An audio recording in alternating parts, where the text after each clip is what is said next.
Perkenalkan, nama saya Oktavin Rakinaung dengan NIM 2203017. Di sini saya sebagai moderator kelompok kami, dan kami akan menjelaskan sedikit tentang hasil penelitian kami tentang sagu. Bab 1, pendahuluan latar belakang sagu. Indonesia memiliki sumber daya manusia dan sumber daya alam yang cukup besar dan berpotensi untuk mengembangkan produk-produk pertanian seperti di Kabupaten Kepulauan Sangihe, khususnya di Kecamatan Manganitu Selatan. Peran sektor pertanian cukup krusial, yaitu sebagai penyediaan bahan makanan bagi masyarakat. Tanaman sagu merupakan salah satu tanaman perkebunan yang memiliki nilai penting bagi kehidupan masyarakat Indonesia, terutama pada ketersediaan pangan dalam penganekaragaman pangan nasional. Produksi sagu saat ini kurang lebih 200 ton per tahun, namun baru sekitar 56% saja yang dimanfaatkan dengan baik. Padahal sagu tidak hanya dipakai untuk bahan baku industri, namun sebagian besar sebagai bahan pangan pokok pengganti beras.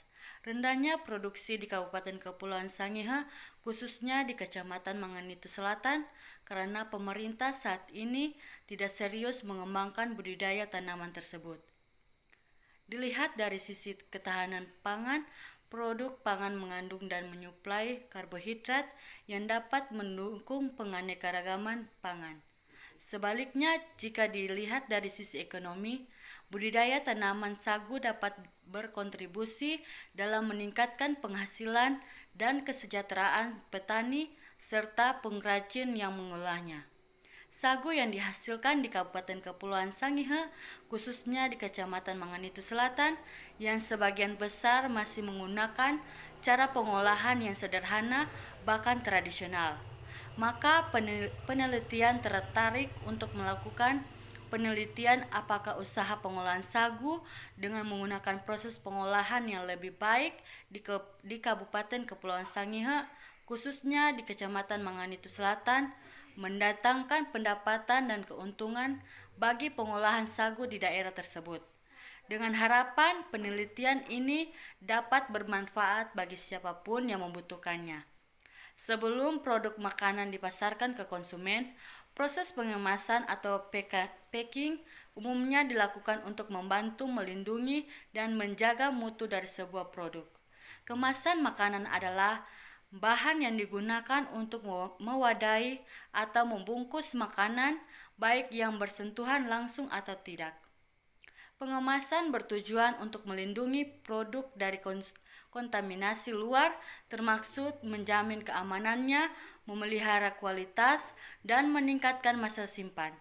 Umumnya terdapat 3 jenis kemasan produk makanan, yaitu kemasan primer, yang mana kemasan yang bersentuhan langsung dengan produk makanan.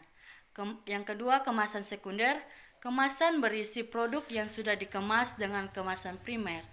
Yang ketiga, kemasan tersier, kemasan yang dibuat untuk distribusi produk makanan.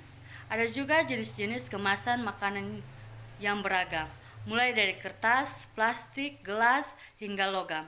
Pemilihan kemasan tersebut harus disesuaikan dengan bahan makanan yang diproduksi. Kita masuk dalam rumusan masalah. Yang pertama, untuk melihat seberapa besar pendapatan yang diperoleh pengolahan sagu di Kabupaten Kepulauan Sangihe, khususnya di Kecamatan Manganitu Selatan.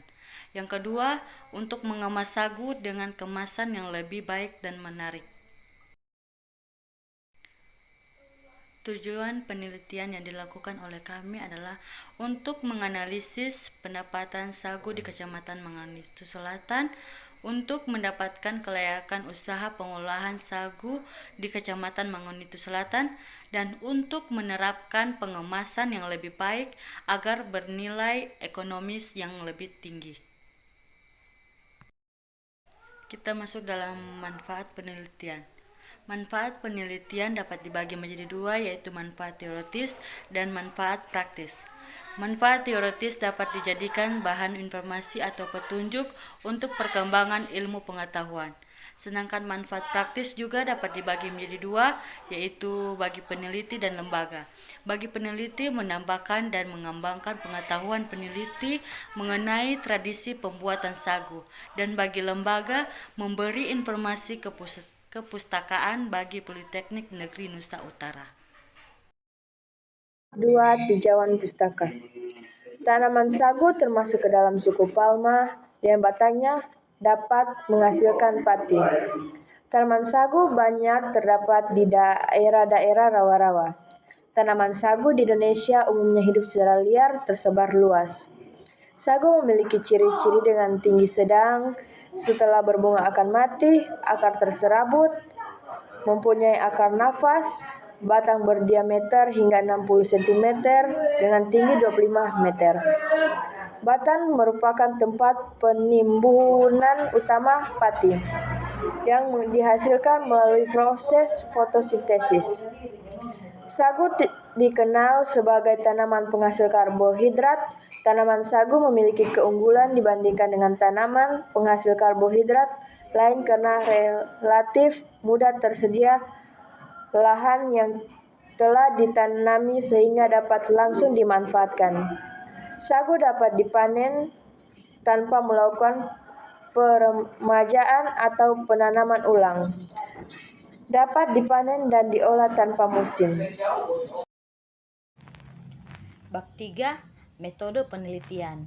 Waktu dan tempat. Kabupaten Kepulauan Sangihe memiliki beberapa kecamatan, namun kami memfokuskan penelitian di Kecamatan Manganitu Selatan.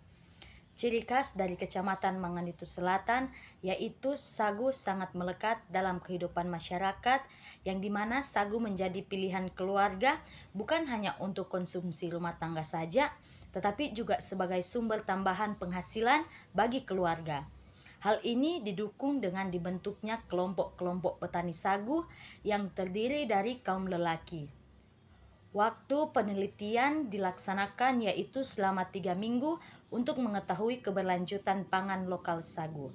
Jarak ke Kecamatan Manganitu Selatan kurang lebih 2-3 jam dari pusat kota. Untuk menuju ke tempat tersebut dapat menggunakan alat transportasi mobil dan motor. Jalan menuju ke sana sangat terjal, yaitu berbatu dan penuh lika-liku cukup tajam, serta jalan yang naik turun cukup curam. Potensi usaha sagu yang sejak dulu dikelola oleh masyarakat Kecamatan Manganitu Selatan terkesan dipandang sebelah mata oleh pemerintah daerah. Hingga saat ini usaha sagu belum dikembangkan secara maksimal. Padahal sagu dikenal sebagai sumber pangan di Kabupaten Kepulauan Sangihe, khususnya Kecamatan Manganitu Selatan. Alat dan bahan yang digunakan seperti parang, mesin giling, parutan, sagu, karung, dan kain. Sedangkan bahan yang digunakan adalah pohon sagu sendiri. Bab 4. Prosedur. Cara pembuatan sagu. 1. Batang sagu dikupas untuk membuang kulit luar yang keras. 2. Batang sagu yang telah dikupas kulitnya diparut halus menjadi bubur sagu. Jika batang yang ditangani cukup banyak, batang diparut dengan mesin pemarut. 3. Pembuatan larutan sulfit. Natrium bisulfit dilarutkan ke dalam air. Setiap 1 liter air ditambah dengan 3 gram senyawa natrium bisulfit. Larutan yang telah diperoleh disebut larutan sulfit. Larutan sulfit dapat dibuat dengan biaya murah dengan cara mengalirkan gas SO2 ke dalam air. Gas SO2 tersebut dibuat dengan membakar belerang es atau sulfur. 4. Penambahan larutan sulfit dan pengadukan. Bubur hasil pemarutan ditambah larutan sulfit, 1 bagian bubur ditambah dengan 1 bagian air sehingga menjadi bubur encer. Bubur encer ini diaduk-aduk agar pati lebih banyak yang terlepas dari sel batang. Jika bubur cukup banyak, pengadukan dilakukan dengan alat pengaduk mekanis. 5. Saring suspensi pati dengan kain saring. 6. Endapkan suspensi pati selama 12 jam, setelah itu buang airnya.